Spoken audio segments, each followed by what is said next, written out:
Part 4, the execution, power, leverage, and freedom. Chapter 11, the power of no. You are a yes machine. You are a vending machine where a woman pushes a button and out pops a favor, a compliment, or a compromise. You think you are being generous. You think you are being a provider. But in reality, you are just broken equipment. You are dispensing your value for free. And because of that, your value is zero. The most important word in English language for a man is no. No is a wall. It is a boundary. It defines where you end and where the rest of the world begins. If you cannot say no, you do not have a shape. You are just a puddle of water that takes the form of whatever container the woman decides to pour you into. And women do not respect puddles. They step in them. This chapter is about reclaiming your shape. It is about understanding that your ability to refuse calmly, logically, and without apology is the only metric of authority that matters.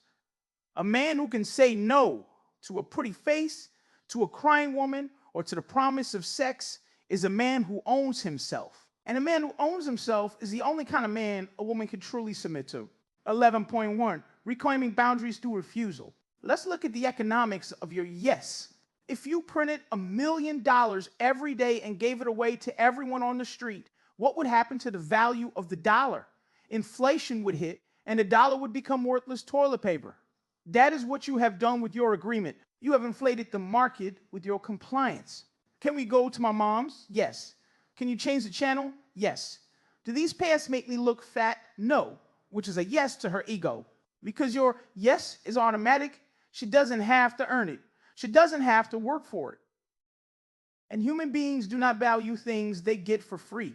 To reclaim your boundaries, you have to introduce scarcity.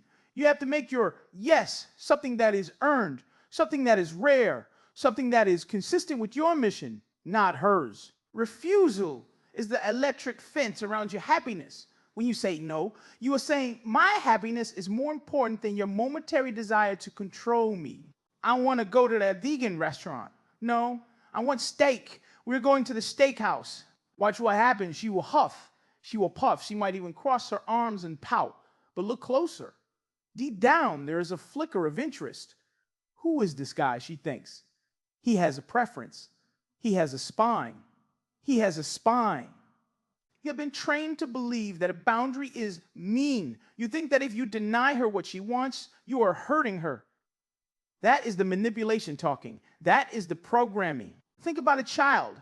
If a child asks for candy for dinner and you say yes every night, the child gets sick, fat, and bratty. The child actually starts to hate you because they don't feel safe. They feel like no one is in charge. When you say no, you are eating broccoli, the child cries for a minute. But they eat the broccoli, they get strong, and they respect you as the parent. Women are not children, but the dynamic of respect operates on the same physics. She needs to know that there is a force in the universe stronger than her whim. That force is supposed to be you. If you cannot say no to her, you are telling her that her chaos is stronger than your order. You are telling her that you are afraid of her. And a woman cannot love a man she can scare. 11.2, the respects generated by unemotional rejection. Here's where most guys screw it up. They finally decide to say no, but they do it like a petulant teenager. They do it with anger. I said, no, leave me alone. You're always nagging me. You just lost. You might have won the battle. You didn't do the thing, but you lost the war, the frame. Why? Because your anger proves that she still controls your emotional state. She pushed a button and you exploded. You are still a reactive thermometer, not a thermostat. The no that generates respect is the unemotional rejection. It is the no of a king who is simply stating a law of physics. Can you do this for me? No. Why not? Because I don't want to. Note the tone. It isn't yelling. It isn't whining. It is bored. It is indifferent. It is the tone of a man who has looked at the offer, evaluated it against his own happiness, and declined the transaction. This terrifies women in the best possible way. When you are unemotional, you become a mirror. She is screaming, crying, throwing a fit, and you are just standing there, calm, drinking your coffee. She looks at you, then she looks at herself, and she realizes she looks at herself, and she realizes she looks crazy. If you scream back, she thinks, see, he's crazy too. We're both fighting. If you stay calm, she thinks, I am acting like a lunatic, and he is unbothered. He is better than me. And that is what she wants. She wants a man who is better than her.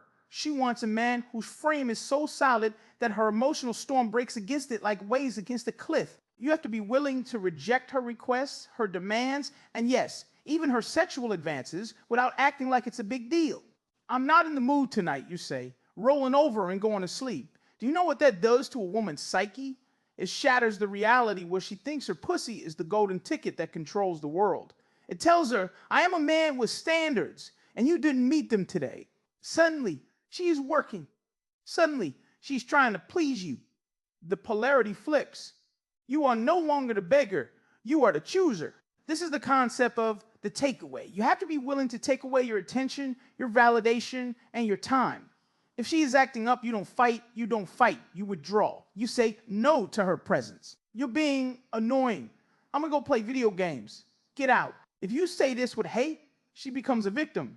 If you say it with a chuckle and a dismissal, she becomes a bratty girl who needs to get her act together to earn her seat at the king's table. 11.3, delivering the negative with calmness and authority. So how do you actually say it? What is the script? The rule is, you're not JAD. Justify, argue, defend, explain. When you say no and then immediately follow it with a 5-minute explanation of why you are saying no, you are asking for permission. You are submitting your decision to her appellate court, hoping she will uphold your ruling. She won't. She will find a hole in your logic.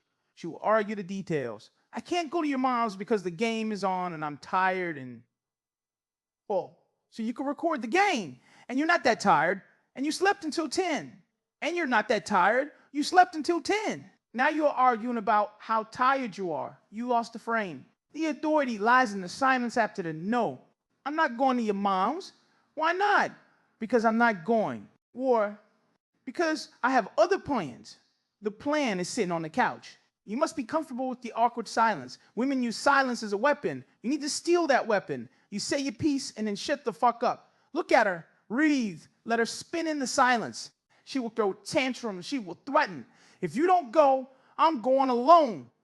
Okay, have fun. I'm not going to have sex with you for a week.